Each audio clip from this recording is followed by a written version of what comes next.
ഇടുക്കിയിൽ പള്ളിവാസൽ പഞ്ചായത്തിന്റെ നേതൃത്വത്തിൽ ഹെറിറ്റേജ് സെന്റർ ഒരുങ്ങുന്നു.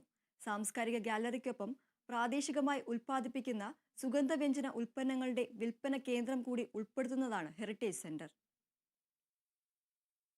മൂന്നാറിന്റെ പ്രവേശന കവാടമെന്ന നിലയിൽ പള്ളിവാസൽ പഞ്ചായത്തിന്റെ വിനോദസഞ്ചാര സാധ്യതകൾക്ക് കൂടുതൽ കരുത്തുപകരാൻ ലക്ഷ്യമിട്ടാണ് ആനച്ചാൽ തട്ടാത്തിമുക്കിൽ പള്ളിവാസൽ പഞ്ചായത്തിന്റെ നേതൃത്വത്തിൽ ഹെറിറ്റേജ് സെന്റർ ഒരുങ്ങുന്നത്.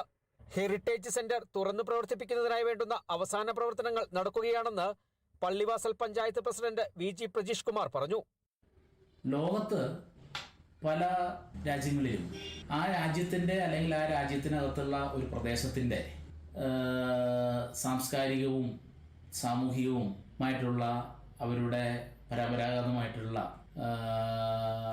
അവരുടെ ചരിത്രം ഇതൊക്കെ തന്നെ വരുന്ന വിനോദസഞ്ചാരികളെ മനസ്സിലാക്കി കൊടുക്കുന്നതിന് വേണ്ടി ലോക്കൽ ഹെറിറ്റേജ് സെൻ്ററുകളുണ്ട്.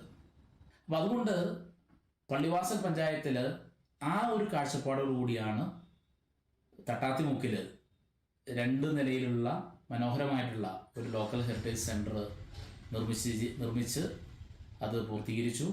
അവിടെ നമ്മുടെ പ്രാദേശികമായിട്ടുള്ള ഉൽപ്പന്നങ്ങൾ വിൽക്കാനുള്ള ഒരു വിപണന കേന്ദ്രവും അതിനോടൊപ്പം തന്നെ വരുന്ന സഞ്ചാരികൾക്ക് നമ്മുടെ പഞ്ചായത്തിൻ്റെ ചരിത്രം, നമ്മുടെ സംസ്കാരം, നമ്മുടെ പഞ്ചായത്തിനെ കൂടുതലായി അറിയുക തുടങ്ങിയ കാര്യങ്ങൾ എല്ലാം അടങ്ങിയ നിലയിലുള്ള ഒരു മനോഹരമായിട്ടുള്ള ഗാലറിയും കൂടെ സ്ഥാപിക്കും.